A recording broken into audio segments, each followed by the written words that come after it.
the show? No, that's another one, actually. That's a good one. Oh, that story or the one with Moody in my underwear? Failure. My wardrobe failure. There's two underwear stories, unfortunately. The first one happened in the first year Moody and I were together, maybe in our first 6 or 7 months. And I would trot into MRN Studios, and I always tried to dress up a little bit. And anyways, one day I'm reading the news, and I felt like I had a draft or something going on. And, oh, she had a draft on her. And after I get done reading the news, I look down and I'm like, oh my God! And we're live on the air, and Moody's like staring at me like he doesn't know what to say. He didn't want to be disrespectful, but I mean, I was hanging out. Let's just say, girls were out. I'm debating whether to say live on the air, Skinner, could you put the girls away? It's hard to concentrate. Yeah, so anyways, I had a button-up shirt that decided to pop open, and I didn't know. I had a bra on. They weren't all the way out. Let's just put it that way. But enough where it was a little embarrassing, and we got to laughing so hard we couldn't stop for like 5 minutes. Like the producer finally came on and said, "Guys, could you please?" And we're like, "We can't focus. We're laughing so hard."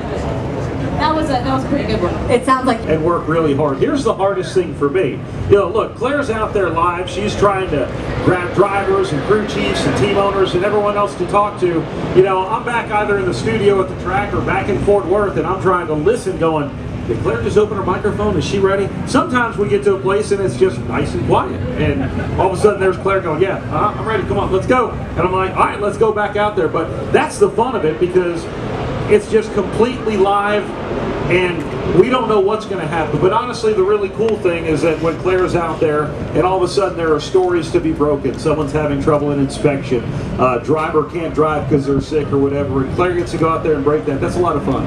Well, I'm gonna give props to Brad Gilly. He is the glue in the middle of it all, right? Because I'm flying around the track. He's got stats. He's got numbers. He's working the computer, and it is a whole lot of fun. But what you don't know is that the only way he knows that I've got something is I flick my mic on, so I can always go live. He has to hear that mic come on and then go down to the garage. He can't see it, right? And sometimes on a windy day it's easier than a quiet day. Yeah, the more noise in the garage, the easier it is for me. How long does it take you guys to get that chemistry down? Like a day. I mean, Claire and I have known each other for a while, so and I'm not trying to be arrogant or anything, but it's real easy for us to work together, and I think that helps. Moody is in the trailer at MRN, and I am out on pit road, and it's April 1st. We're in Martinsville, Virginia, and we decided to have a little fun with an April Fool's joke. So we come up with a story that something had happened with NASCAR, and Jack Roush got pissed off, and he was loading up his cars and headed home. And he was a little bit crossways with NASCAR at the time anyway, so it's a little bit believable. Which is sort of like today, and sort of like 10 years ago. Yeah. So we created this story, and I'm down there and I'm painting a picture. It's like, here's Jeff Gordon's hauler, the deck is out, and here's Matt Kenseth's hauler, the deck is up. It is closed up, but NASCAR's not allowing to move the trucks. Well, the next thing you know, the stir is started. The buzz is starting around. And we're doing it. And the key to the thing is we had a caller call in, and she knew what was going on, because everyone's calling in, no, that's not happening. No, that's not happening. Caller calls in and she says, oh my gosh, I just saw Jack Roush on ESPN. I thought you guys were fooling, but he is really mad.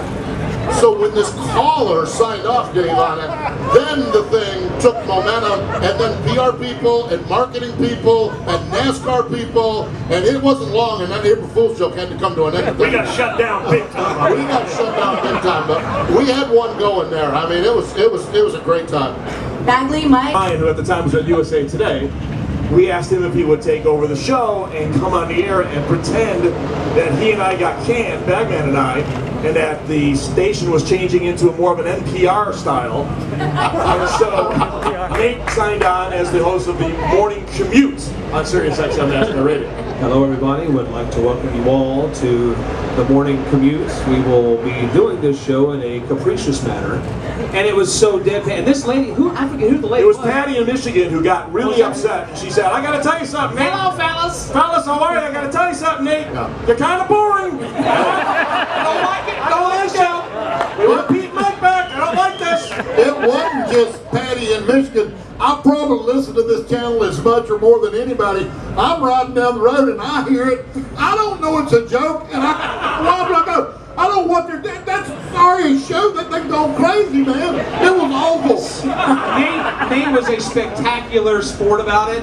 He really got a lot of mean mails, social media posts, and all that. But it was a setup deal. It was like, because we came on 7:30, I believe. Well, he actually went to break and came back and kept the bid up. So Yeah. you know, that is pretty good. It's all fun and games until Patty calls. Well, Patty got it. Oh, The other Patty bad from part was, Michigan. Steve Cohen thought it was a better show than we had. We almost lost our job. And it's all fun and games until you get the pink slip, right? Because they Ryan exactly. April We're not Fool. talking a high bar to clear there anyhow. That's a good point. We are going to take a break right Here now. we go. Hold on, I gotta cover Claire's ears before you start. So here it comes. Daniel called me. Hit the dump button. And we talked. And obviously I'm horrible because I tell the truth. And he asked about me doing this. And I said, hey, listen. I said, man, I want to do it, but it won't be any fun if I can't be myself. And he said, Kenny Wallace, be yourself. Well, so the time slot was perfect. It was late at night. And I don't cuss to cuss. I cuss when I get excited. It's more of an adjective for Herm than it is anything else. It's every other word in the sentence, right? Right, yeah. Well, and everybody here has been to dinner with my brother Rusty, so I'm way. I cuss way better. He works We had a couple of interesting in the, conversations with your brother earlier today. yeah, Rusty works in the F word like most artists do in clay or paint. So, Brad Gilly, my partner in crime, welcomed me with open arms and Easy. do the late shift. Gosh, Which is we got awesome. we got Jeff Arute and Dick Trickle. We got Angie in underwear. We got two guys waking up in the morning. I love this show. What do you say? So, did everyone, one night Kenny and I was in the off season, I'm like, man, we got to do a show where we tell people stuff that they would never know about us. All right, and I thought I had a couple of pretty good ones. Did anyone hear Kenny's story about the hairdryer? Oh yeah. Yes. So we're saying, one thing that no one knows about you, and I swear I was not expecting this. I'm gonna be honest, and I couldn't help it. But hey, I think like one of those liquors like Crown Royal or someone actually stole it from you because they use it on a commercial. Kenny goes, when I get out of the shower, I grab the blow dryer, pull my towel up, and I blow dry everything. Which has led to some of the best tweets in the world. Like there are hotels all across the NASCAR stadium. Like Crown Royal or someone has a commercial or something. So Kenny Wallace just basically showed us how he enjoys himself. Visual aid. But listen, I got dry. My piece was back. My God. Hey, I gotta tell my Kenny Wallace story because it's pretty daggone good. So Kenny gets into the Xfinity series, right? And Rusty gets him in. Rusty helps him get hooked up. He's hanging around with us over at the 3-car, you know. He's always over there asking questions. He's a kid in a candy store, but he's almost in the way, right? And he's getting started, and then Rusty comes over and he asks all the guys, right? It's not only me, it's the Flying Aces. And he asked them all, hey, you guys want to work for Kenny, do some pit stop for him? And they go, nah. They get to me, and I go, heck yeah, I'll do it. So when Kenny is first in the series, in the Xfinity series, the Busch series, I'm a gas man for Kenny Wallace, right? And I didn't mind doing it. I loved doing it. We had a good time doing it. But sometimes Rusty, I wouldn't see him when the race was over. It might be a week or 2 or 3 or 4, whatever. But then Rusty would always wait. He would always wait till there was a crowd gathered around.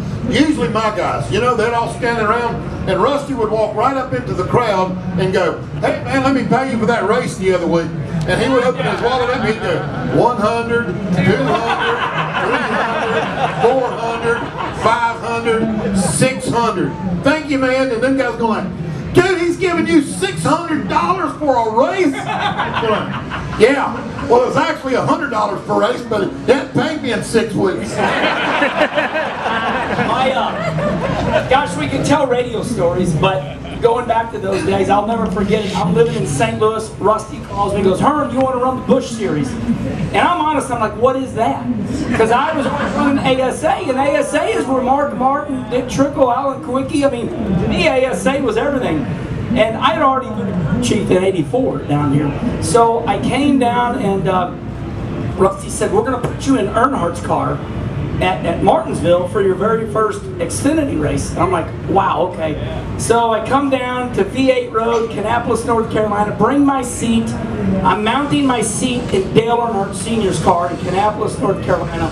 I can hardly mount this thing because I'm in awe. I'm like, oh my gosh. So anyway, we get to Martinsville, and this is the moral of the story. Rusty and Earnhardt had a deal. And first and foremost, my brother Rusty, I love with my life. He helped me get where I'm at, and I'll forever be grateful. So him and Earnhardt put a deal together. Flying Aces are, doing the car. And I'm running like 6th or 7th in my first Xfinity race at Martinsville, and it starts smoking. A little bit of blow-by out of the motor or whatever. It's a V6. Earnhardt is on the radio going, gas it, Herman, dig, get in their left rear, get in their left rear. And it's Earnhardt. And Rusty's going, Herman, easy now, you're smoking, let off the gas, don't go hard. What the hell do you guys want me to do? I got Earnhardt telling me, gouging everybody's rear. I got Rusty telling me, easy, I gotta pay for this motor would blow up. Who'd you listen to? I gassed it up. And to end the story, if I could have the picture, there's we can ask anybody up here, what's that moment you wish you could take a picture of? It was Earnhardt in his cowboy boots. We had motor problems, and Earnhardt is a hero at this time, 6 championships, whatever. He's up in, well, I didn't say he wasn't. And he was in his prime at that time. How's that? Damn, calm down, buddy. Security. Yeah, security. Hey, for everybody that's listening on the road right now, I said, at that time, Earnhardt was a hero. The guy right out here, he goes, and he still is. I know that. Calm down. Earnhardt's up in the car with his cowboy boots, grabbing this motor, putting it in. And Rusty's helped guiding it in. They're both heroes, and they're both putting a damn V6 motor in that car at Martinsville. That is an incredible moment for me in my career. So cool. Love that. And we go through security at the airport. And I go through, and I'm through pretty quickly. And Chocolate goes, he's got all kinds of problems getting to security. And the guy pulls forward, the guy goes to, he gets the full pat down. He goes, hey, Noble, hold this. And he pulls out a wad of bills that I think I stopped counting at about 5,000 while you were getting brisked by security. Now his excuse was he had to buy something. But he always has to buy something because he's always with me and he's always paying for it. Hold on a minute. Hold on just a minute. Jim Noble has been coming to Daytona with me for the last, 5 years? 5 or 6 years. He spent $3 in 5 years. Maybe. And that was when my life was down, too. Karen and I go to all the places in town. He's like a puppy dog. Here you go, buddy. Get you a bite of this. He don't even order. He eats off of our plate. That's the cheapest human being that I've ever been around in my life. When Jim opens his wallet and pulls out, Lincoln comes out squinting. Who on the stage has either covered a tip or bought a meal for Jim Noble? There you go. Who in the crowd has done the same? Because I'm hitting you all up after the show. Hey, I got one. I'm gonna mention one name, but I'll leave another name out. This goes back into the day of the 3-team days. We had a guy that worked for us that might have been cheaper than Noble. Well, No way. it was close. I don't make it. He was almost as cheap as Noble. We went to a bar one night. Cecil Gordon. Anybody remember Cecil Gordon? Number 24. They were sitting in a bar and they were drinking and they had a drink and another drink and another drink. They were there for a couple of hours. The guy that I'm talking about left to go to the room and left a quarter on the bar. Cecil Gordon picked the quarter up and went up to the guy's room and knocked on the door, and the guy came to the door and he said, I think you left this on the bar by mistake because surely you're not cheap enough to leave that girl a quarter. It does sound like me, though. It does sound like it. Jim's so cheap, he goes golfing, he yells 3. Yeah. I'm lucky here at SiriusXM because I've gotten to work with legends. First guy I worked with Buddy Baker doing the late shift, and then of course moved over to Trading Paint with Chocolate, and then with Claire B did the pre-race show for the first couple of years too. So I've gotten to work with some really cool people. I've learned when to shut up and let them tell stories. And Buddy had some of the greatest stories of all, but the most amazing thing I've ever seen, this was like the second or third show that Buddy and I had ever done together. It was at the Charlotte Media Tour up in Concord near Charlotte Motor Speedway, and it's Buddy's birthday.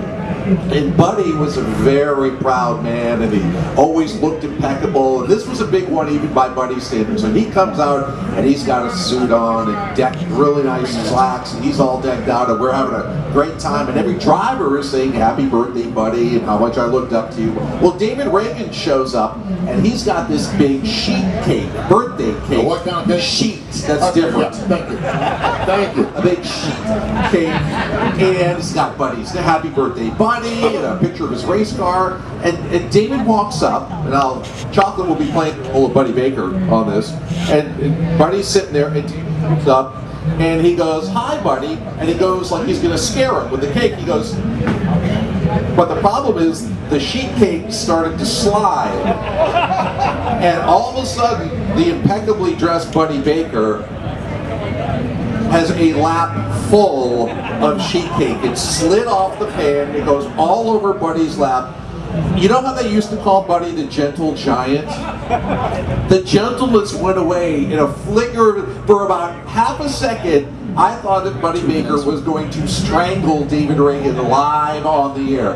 Buddy rose up, all 6'6" of him. David Reagan, the look of absolute abject terror flashed through his face, and all of a sudden Buddy said, that's okay, don't worry about it. And we all, whereas Daniel was there right there, we all breathed a big sigh of relief, and then I got to do the show for 2 hours with Buddy trying to scrape icing and cake off himself at the media tour. But that man, I'd say, there's nothing like going to the racetrack with Buddy Baker, or with Chocolate for that matter, because you walk around and people just gravitate towards them. We got a chance to watch the duels with Buddy, the Daytona 500 Club, the Daytona 500 champion, and I've been really, really lucky, all seriousness aside, all joking aside, to have worked with Buddy and Chocolate and Claire and everybody else here. So just don't spill cake on Chocolate, because Chocolate and I would probably just eat the cake. Yeah, you're serious. You're serious, right? SiriusXM. That That's different. No, I was all excited. Yeah, Morning Drive's going to be live from the Skinner Roundup charity event. And, El Supremo calls me up and he goes, hey, got a problem with timing and stuff. So they've got to do the show from your studio on Thursday as well, or they can't be there in time to do everything you need to do. So I was like, oh, no problem, So I tell Mike, and then I go, oh, and then I called El Supremo back, and I said, do they know my studio is my closet at my house? I don't know if they quite, and it's very girly and frilly with shoes and scarves and hats and, so. And other items. So anyways, moving along, they're in there doing the show that morning. I think I had coffee for you, donuts. You did, the whole show. Oh, yeah. So now Mike and I are trying to get to set up here at Daytona for the Skinner Roundup. And I'm in a hurry. Well, my dog, Miss Ella B, likes to steal people's socks and underwear. Oh, I've forgotten all about that. Yes. And she's a big, cute Doberman, but she really does like to go after everybody's socks and underwear. Well, earlier that morning, I'm trying to get out of the house, and I'm, scattered, and they're on the air doing the show. And in order to get to the bathroom from my closet, you have to go through this little hallway, and there's this nice little console with a painting and everything like that. Well, running out of the house, I see a pair of underwear on the floor that Miss Ella B has obviously put in the way of them to walk to the bathroom. So I pick it up really fast, I throw it on that little console where the painting is, and I take off and go to the track. I don't think anything about it. So Skinner comes out, and we're setting up for the roundup and moving boxes around and everything like that. Well, on the way back, my sister's in the back seat, okay? And my husband, God bless him, he's hit a lot of walls. He thought that he would be really cute, and he took the underwear and put them in his pocket and came to the track, okay? Now they were cute little leopard underwear, I will admit. And on the way home, he goes, hey, by the way, classy move, Ange, leaving your underwear underwear out for Pete and Bagman while they're doing the show. He goes, how embarrassing, I can't believe you did that. And I said, oh my gosh, you're right. I said, but they shouldn't have seen him. And he gets them out of his pocket and he starts twirling them around. He puts them on his head while he's driving. So I go, hey Skinner, and he goes on, I'm like, those are my sisters. True story. Although you were on the air in my dressing room. You're on the air for that whole thing. Yeah. I'll tell you something. She's got a closet and a half. I mean, What about trying hats on and scarves, taking pictures? Scars. If you're in there, you might as well go with it. I mean, I would say that her closet is about half the size of this stage. Is there's this incredible Wednesday night from my home in North Carolina. Brad is in Texas, and this was before. I mean, I just finally got my fax machine to work right, so they can't spring too much technology on me. So it took about 9 to 10 months to get me on Skype. But before we were on Skype, Brad and I couldn't see each other. So I'm in there one night in my office, and I'm doing the show, and Brad's doing the show on his end, and we've got guests calling in, we've got fans calling in, and I kept noticing this little bitty like gnat flying around in front of me. I kept swatting it in my office, and it'd go away and it'd come back. And one time I was right in the middle of a sentence.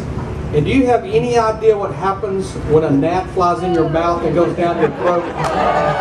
It is not pretty. Aspargaro. It locks down. It absolutely locks down. I'm in the middle of a sentence, and finally, somehow, some way, I got out, Brad, take it.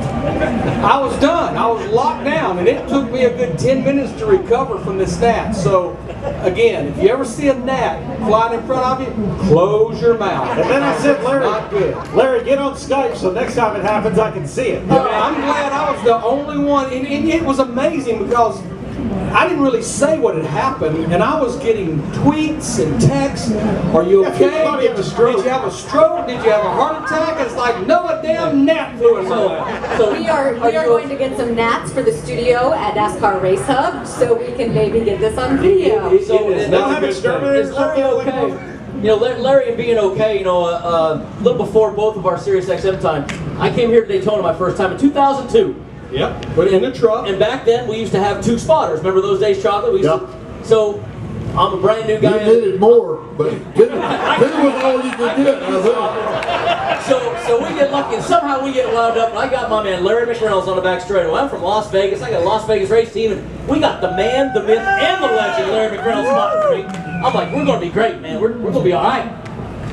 Big wreck happens coming off. Well, first he tells me, son, stay on that yellow line. Well, my crew chief had me sitting so low, I couldn't see the yellow line. And so he's guiding me on the yellow line. Well, there's a big wreck happens come off in 2, and I'm all ready. Here's my main guy, Larry McReynolds, the man, the spotter.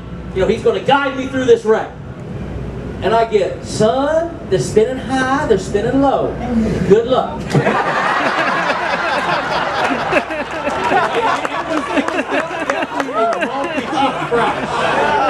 I figured he was much better on his own than me guiding through the He didn't make it. He didn't make it. That, of course, was Brendan Gaughan that you guys just heard. And Brendan, did you ever hire Larry McReynolds to be your spotter again after that? I think I was one and done. Yeah, if I would have guided him through that wreck, the next thing I would have said, are you okay? You all right? Will it crank? Take it down.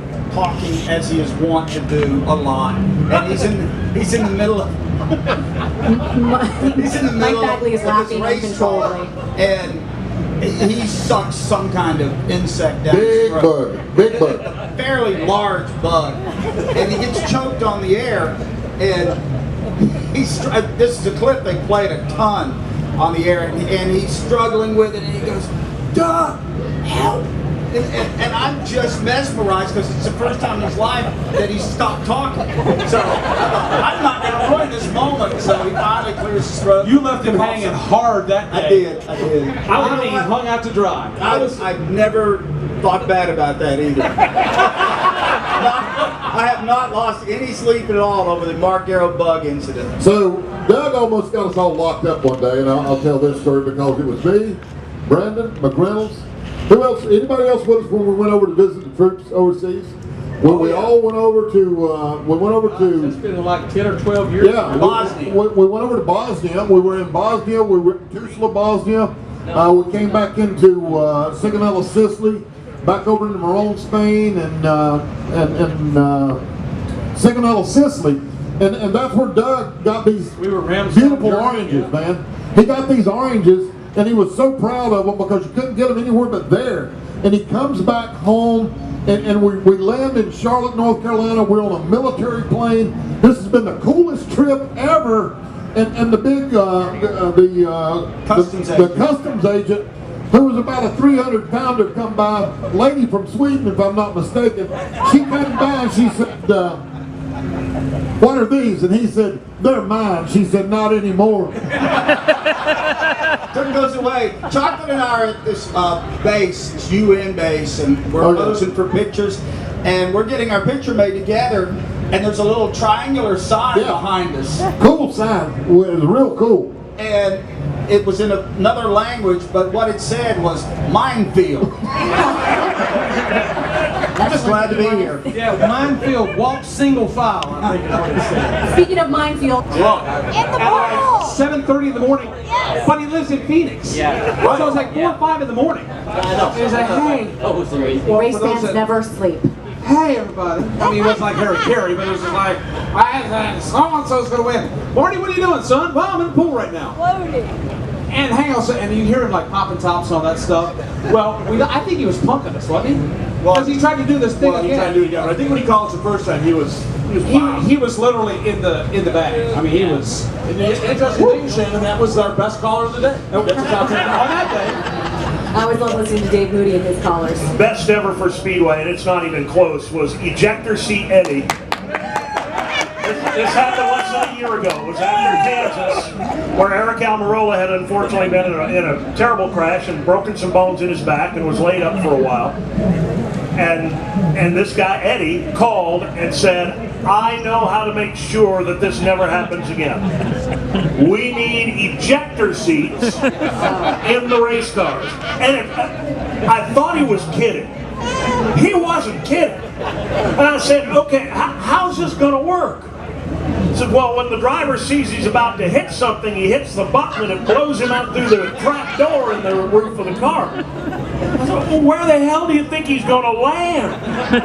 Well, I hadn't really thought about that, but probably on the racetrack. I said, "So you want Eric Almirola to give up the full steel chrome moly roll cage, the impact-absorbing foam in his driver's door, the carbon fiber full containment seat, the Nomex, the helmet, the this, that, and the other, to fall in the middle of the racetrack and pray to God that nobody hits him?" And the guy says, "I think it would be a good idea."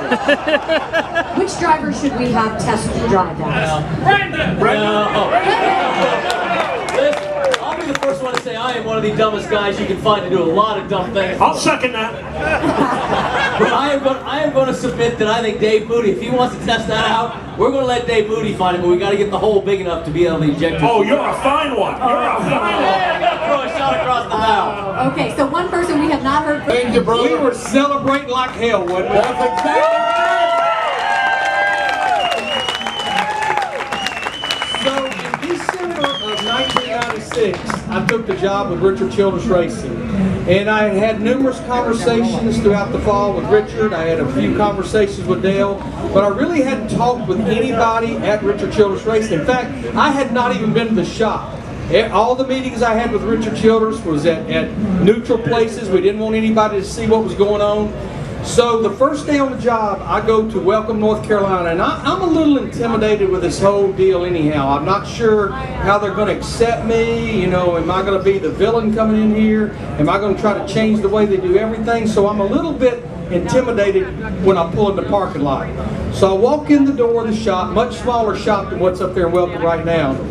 And the first thing I did, I smelled cigar smoke. I went, that's interesting. I guess they smoke cigars here in the shop. That's cool. I love a good cigar once in a while myself, especially when I'm setting a race car up. So I turned the corner, and there was my man Chocolate. Everybody on the stage has probably heard this story 3 times, but there's my man Chocolate sitting at a desk with his feet propped up on it. He said, "Hey you, come here." I went in, I think I actually said, "Yes sir." He said, "Here's the deal. Last time you said this. I've been here a long time. I've not done much. I'm not doing much, and I don't plan on doing much. As long as you understand that, you'll probably make it here and be just fine. I said, okay, I get it. I'll check that box off. Chocolate not doing much. True story, Chocolate? Is that a true Well, story? it's pretty close to being true. I think I said, I'm going to do what I want to do, and that's the way it's going to be, and I think he said, I'm okay with that. Well, and I think he also told me I will still be here long after you've gone. Well, that's true. That also has been true. Wait a minute. But we've been friends. In all seriousness, though, you talk about Larry Mack being prepared. This is not a slam on anybody else, but Larry McReynolds is the most prepared analyst in this sport to this very day. There is not one analyst that's on TV that puts the work in that this man puts in. Thank you. I mean, my God, we co-hosted together in Charlotte with the MRN studio one day. He comes with his roller bag. I think he had half the Library of Congress in there. Larry, hey, I got a question about this. Hang on just a second. Zip, zip. Here comes a big old file. Sit down on the thing. Prepared like you would not believe. But the one word you all use that is misused, work. It's not work. It's a labor of love. I love absolutely what I do. I get fed a great breakfast at Waffle House, and we've done some pretty cool things there to pack out some Waffle Houses, and I have enjoyed that. So Smithfield and everybody at Waffle House has done some pretty cool stuff with SiriusXM to be able to do some live remotes there. But I am not going to pick a favorite on this stage. I have a question for Eric. I did a lot of recordings with Eric and his motor coach, correct? We spent a lot of time together recording. We did. We Just did. be careful, Claire. And We spent a lot of time in my motorhome. A lot of time in his motorhome. Wait, I'm happily married. Yeah, you were recording, Eric? What, you were recording? You're one of those guys? Really important stuff. And most of my stories, since I'm a solo host, are about drivers in the studio when I'm there by myself. But Eric was in his motor coach doing an interview with me, and he got a phone call. And he said, I'm going to have to take this, I got to go. And you ran out, and I was left there, and I always wondered if it was your agent. I'm guessing it was your agent, but I want to know now. When was it? It was right before we knew what you were going to do next, and you said, I got to take this. Yeah, it was probably something And you pertaining to what exited. I was going to do for 2018, so. And I was left. That's the only reason I would have left you hanging, Claire. Yeah, Nothing and then else. Like, I went through the drawers in your motor coach. oh man. What was drawers? Yeah, I don't remember that, but I'm sure if I walked out on you, it was something important. I wouldn't have just left you hanging I for no figured it reason. was your agent, and I always wanted to know. Probably. And 500 with David, the 28 car. We needed to win the race to win the Winston Million. We'd already won 2 of the previous 3, and the sky was getting blacker and blacker and blacker. I mean, it looked like the bottom was going to fall out. And we didn't have all the weather information that we have today. And so we're getting close on fuel, and everybody's starting to pit, and fresh tires is about 3 or 4 seconds a lap quicker. Davey's raising Cain about pitting for fresh tires. I'm looking at the sky, and it's like crap. I said, Gil, go look quickly at the NASCAR hauler and come back and tell me what the radar looks like. Well, he ran and he came back huffing and puffing and said, you're okay. And I looked at the sky and I went, are you sure? He said, I'm telling you, it's good. So I said, pit, Davey. So we pitted, changed 4 tires. We didn't even get the jack drop. He didn't even get close to the end of pit road. The bottom fell out. So they ended up calling the race, and my man DW, who was about a 17th place car that day, won the race because he hadn't pitted. Cost us $1 million. So once things finally kind of settled down, I went to found Gil and I said, Gil, I don't get it. What did that radar show? He said, I don't get it either. He said, it was green all over. I guess he thought green meant go. I think he was watching your recorded Weather Channel, maybe. Maybe that's what he was watching. Okay. Ray Evernham's team, when he was still owning, and they were having a rough time. They had like 9 weeks in a row where they failed to make it to the halfway flags. And we jokingly said, you know, what do we got to do, Ray, to get your team going again? Do we need to sacrifice a goat or something? He said, yeah, I think that'd be a heck of an idea. So You know the way we are. Just because something's a lousy idea doesn't mean we won't do it.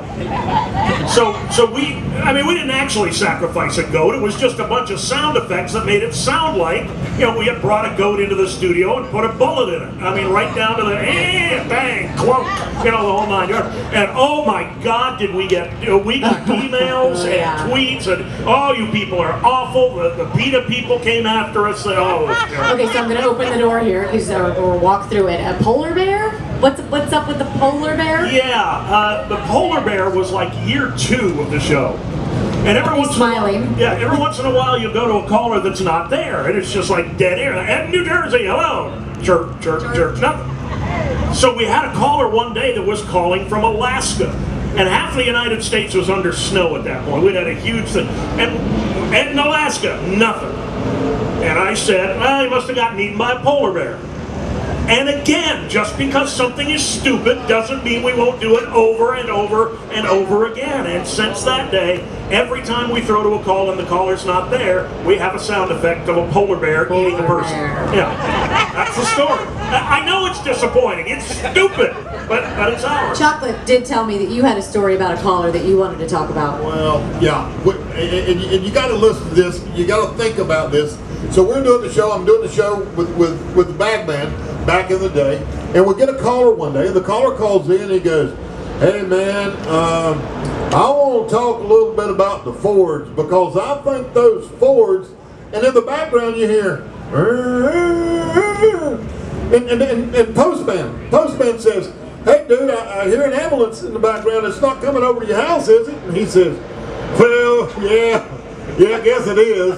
And just jokingly we go, "Dude, is everything okay?" He went, "Yeah, well, I think it's going." He said, "My mother-in-law fell here in the driveway. They coming over to get her, and those Fords. I'm telling you, I'm the one getting dude, is she okay? Is she okay?" He went, "Well, I think she just broke her arm or something like that. It ain't that bad. But I believe them Fords is just I think they need a little help." But that was a live call on this radio show that the guy's mother-in-law has fallen on ice and broke her arm, and he's more interested in how the Fords are going to do at Daytona.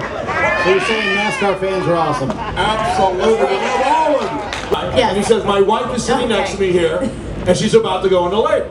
And I'm like, "Come on, you're just saying that." And all of a sudden you hear her screaming back there, "Get off the phone! I gotta get to the hospital!" So then he goes, "I gotta go." "Oh, her water broke. I'm standing up." And then he just went.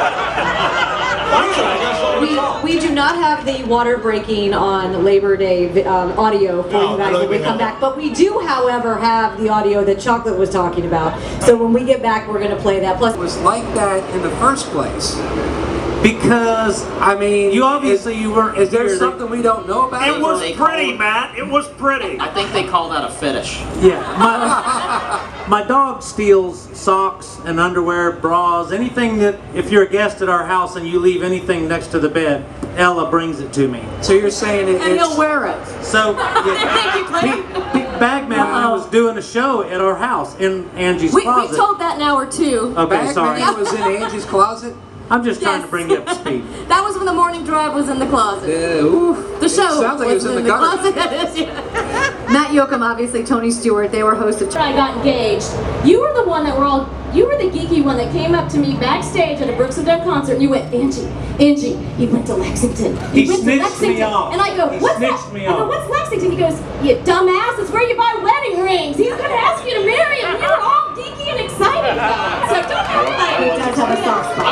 Wait a minute, but that's a big difference. I was excited for you. I had no intention at that time. It cost you a penny that time. This sounds a little different. I still, yeah. So Tony, you said that you looked at 3 wedding dresses, but aren't you not supposed to see the wedding dress before the wedding? Listen, that's what I thought too. I don't understand all this crap because she's doing stuff that I'm not. Listen, I can look at setup sheets all day long, look at race cars all day long. I know what I'm looking at. When she's looking at venues and dates and this, finally I'm like, I just get. Do you have Frankly, I just get pissed off. Is there anything, Tony, that you want to have part of this wedding? Is there anything that you're requesting to be part of the wedding? Like certain kind of music, food? The only thing I said is just don't do it during race season. I said, other than that, I'm good. Listen, this is the way I look at it. It goes along with what Mike said. I don't care what we do. I don't care where it's at. I don't care what she wears. I don't care how many people are there. As long as she's happy, I'm happy. Because it's not about me on that day. It's not about me. It's not about me on that day. You know, I have a sister, and so I sat there and grew up with a sister that dreamed of her dream wedding. I don't have a dream wedding. I don't care. I just want to marry the girl. So as long as she has the wedding that she wants, that's all I care about. There you go. I don't care if it's in the winter. I don't care if it's on a beach. I don't care if it's in the summer. Is it playing? Happy wife, happy life. Yeah, let me let everyone know who's up here real quick for people listening on the radio. So we have Chocolate Myers. I understand this, but we have people on the radio, Tony. Chocolate Myers is here, Pete Pistone is here, Matt Yoakum, Tony Stewart, Mike and Angie Skinner. We have the Godfather Dave Moody, and of course Claire B. Lang. It's like being at it's going to be like your wedding when you get introduced to a million people. You better remember everybody's name. I care. No. Tony's dream wedding is that he wins the chili bowl, and as he climbs out of the top of the car, they say, "Oh, by the way, you're married." He says, "Super, great, have a good night." Okay, so then you tell me what was the best one, because I know which one I think most people think about. When you look back to Operation Wax Smoke, it started with J.J. Yaley. Because J.J. on the TV broadcast, he talked about how he would wax his chest for beach season. We both were like, whoa, way too much information. And the producer at the time, Paul Papp, said, would you do it for $100,000 for charity? And Smoke said, well, yeah, I mean, that's before I knew how bad that stuff hurt. For the kids, he said, I would do it for I did my back, that was bad enough. And so we thought, ha-ha, laughing, and we went on with the show. The next morning, my phone rings, and it's Kevin Harvick. He goes, hey, last night, Stewart say he waxed his back for $100,000. I go, yeah. He goes, I'll call you right back. Hour later, I'm on a conference call, and there's like 6 people. All right, so exactly what did he say? I said, he said for $100,000, he would wax his back for charity. All right, we're going to do a deal. My fans already want to donate to the cause, so we're going to do it for Victory Junction Game Camp. I said, okay, sounds good. And so they started to raise the money. The next week was Martinsville. On national TV, Harvick laid down the whole gauntlet of what was going to take place. Which was basically the beginning of the end for me. That's right. And so from that point on, his fans, Kevin Harvick's fans, started raising money. So we got to the point, they had like $70,000 raised. And so we're like, all right, well, we're going to go ahead and do it. So he threw in the extra 30. We got a date. It just so happened it was going to be the day after you and Kevin Harvick banged doors going for the win at Bristol. The two spotters, who's your spotter then? Mike, God, who was it? The body guy. Oh, I can see his face. I can't think of his name. Robertson? Was it Mike Robertson? Mark Robertson. Mark Robertson. Yeah. So Mark Robertson and Billy O'Day are on the spotter stand, almost in a fist fight over the whole thing. So we're like, oh my God, we've got to do it tomorrow. Is it going to happen? Everybody texted, so we're all in. So Monday, like here it says, meet us at the Concord Airport. We're flying from Concord to Greensboro. Which that was the only good idea I had in that whole exchange. Because it made the ride home a lot shorter. So we and I don't know where, was it Sacco that found the back waxer? I don't know. So we had a back waxer and her assistant. Both were very nice looking. Yeah, that would not a one-woman job by any means. True, but that would be great if you were actually laying on your back looking up, but I was face down. So at what point did you realize that there was no turning back, Tony? The first night of the hot wax, that was when I realized that I'm screwed on this basically. So 2 things about this. So number one, on the grid, J.D. Gibbs walks up, he goes, hey, are you guys doing a back waxing deal? I go, yeah. He goes, all right, we're going to be in Montana. What is the most painful part of back waxing? I said, the girls said the base of the neck. He says, all right, I'm calling in and I want the base of the neck. So he calls in, he goes, hey, we're all out here in Montana. We want to jump on. What a great cause. How about, I'll give you 10 grand. I said, well, what part do you want, JD? He goes, I think I want the base of the neck. and that's what he got.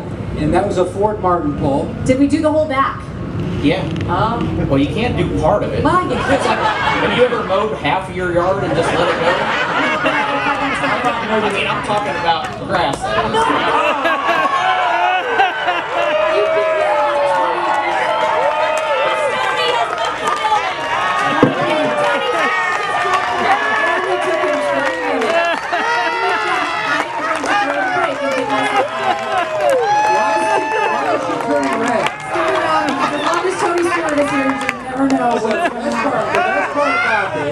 So he looks like a chia pet on the back. Okay, we're guys. Now raise your hand if you've ever had anything waxed. If you're a guy.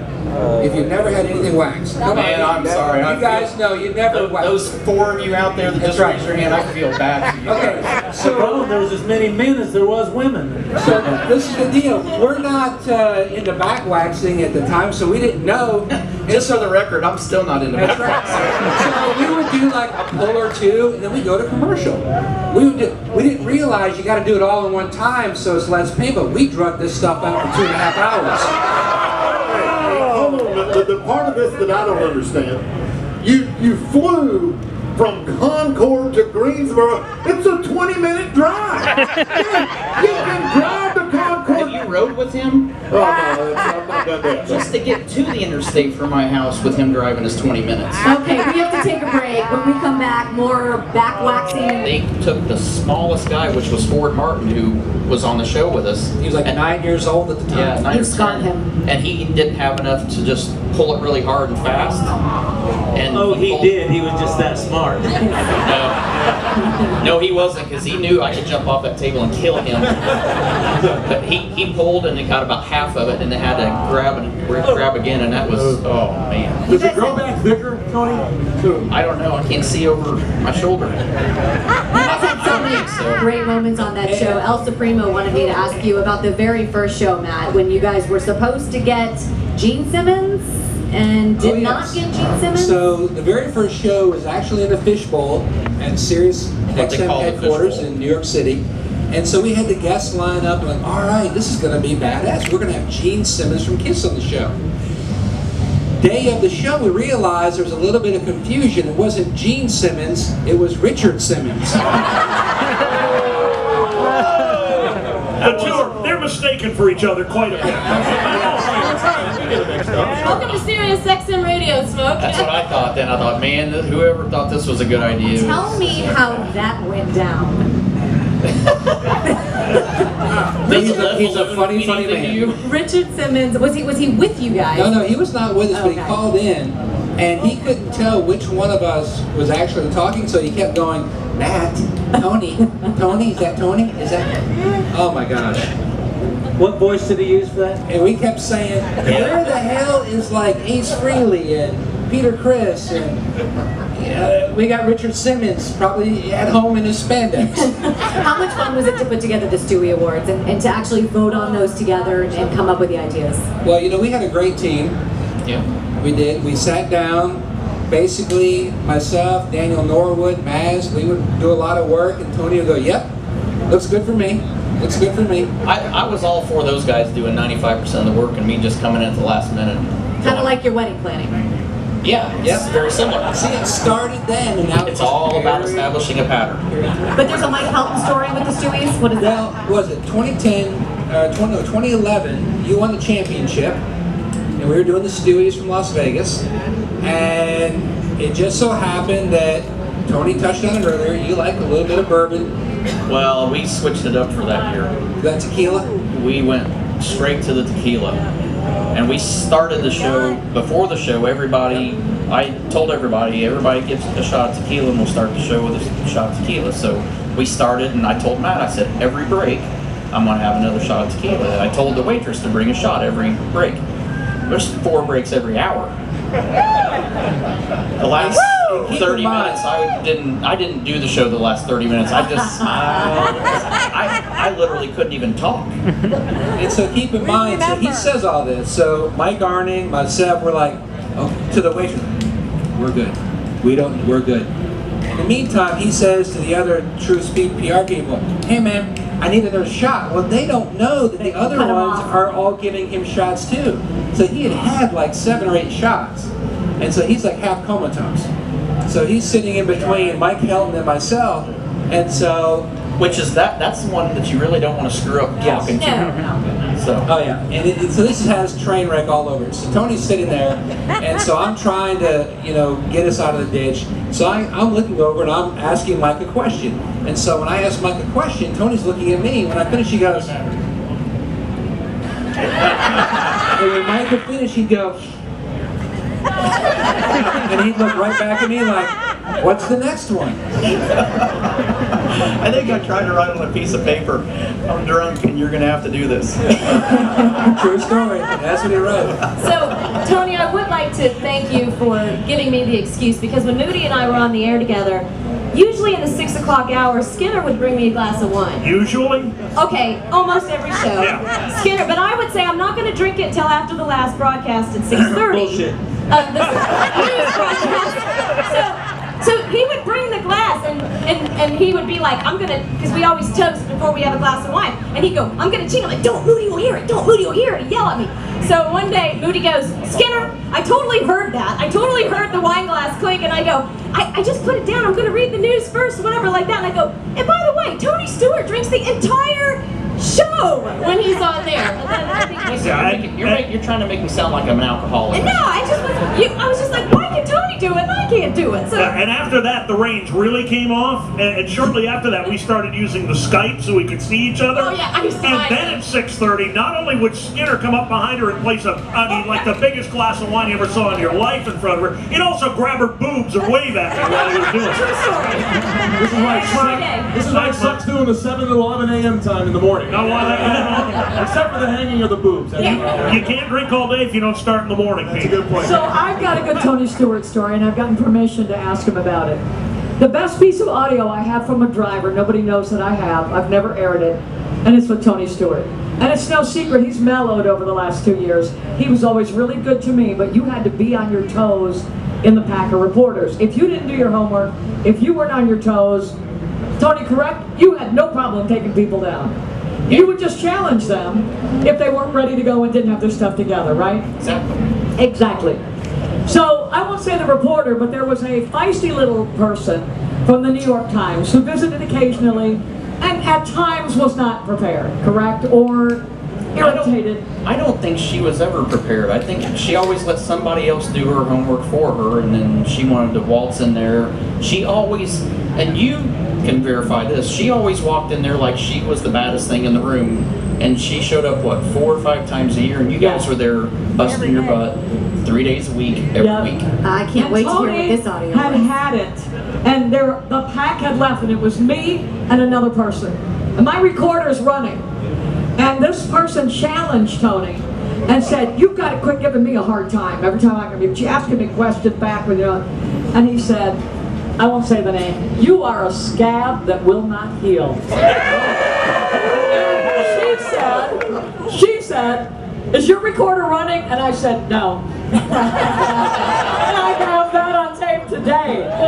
It's very good. I didn't applaud, but good job. And coming up after the break, we will hear that. Pulled out fast enough, but I remember the time when Tony Stewart called in the Dave Moody show.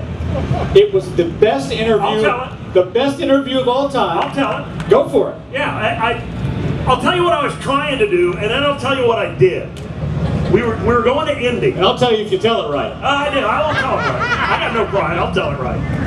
We were going to Indy. It was a week before Indy, and Tony was out doing a sponsor deal where he's giving away backpacks full of pencils and paper and stuff to students. So we had him on the show. What I was trying to do was establish the importance of winning at the Indianapolis Motor Speedway to Tony.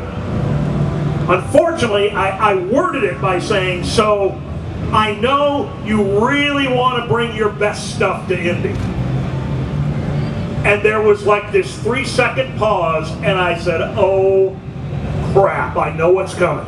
And he says, no, Moody, we're going to bring that old rusty turd from the back of the shop that we haven't run in 17 years. Of course we're going to bring our best stuff, you moron. And it deteriorated. But he never did say, Dave, you're a scab that will not heal. He didn't know. It was implied, but he did not say it. I didn't even imply that. Chocolate, I know you're sitting over there. I know you must have some good Tony. This has turned into a Tony Stewart roast, by the way. Hasn't it? This seemed like a really good idea when we got on the golf cart to come out here. You know, I got to tell you, and I can't roast Tony. I can't do that. But I don't know of anybody that's any more dedicated to this sport. And I'm not talking about what we're doing here today. He reminds me a lot of me because I love the way this used to be. I've been out to Iowa and some of the other places to see some of his collection of cars. He gives back to this sport and to the racers. Thank you for that. Some of the things that you've done.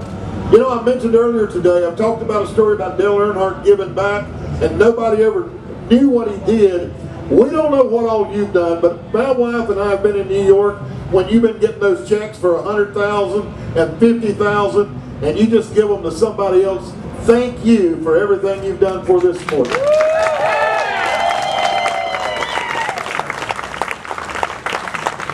Remember, I've had a lot of concussions, so I don't remember a lot of it, but they've all been fun. You know, that's the thing. I think that was probably the biggest misconception of my driving career in NASCAR is that everybody thought I hated the media. And I didn't hate them, but it's just like anything else. Everybody's got that one family member that's a pain in the ass that nobody likes.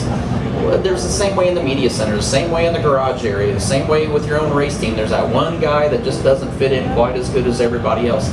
But photographers, reporters, it didn't matter. I mean, I never really liked Joachim that much, but I got stuck with him, so kind of attached to him now. But you know, I think it's that way with all of us because we all travel, literally we all travel 120 days a year with each other and see each other. We see each other more than we see our own families, so they become part of your family. There's photographers and media members that come to my house that go hunting and go fishing during the summer.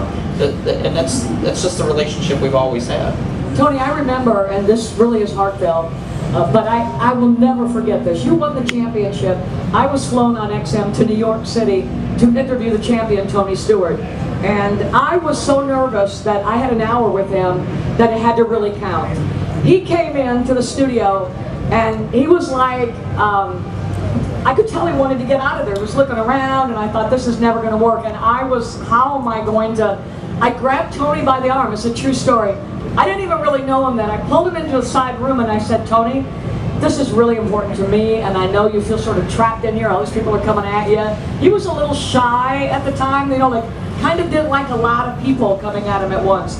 And I said, this is really important to me. I was almost in tears. Tony Stewart gave me the best 1 hour interview, kind of kicking off, you know, on XM, my career with the satellite radio channel, and he delivered, you know, and that's Tony Stewart. We had fun that day.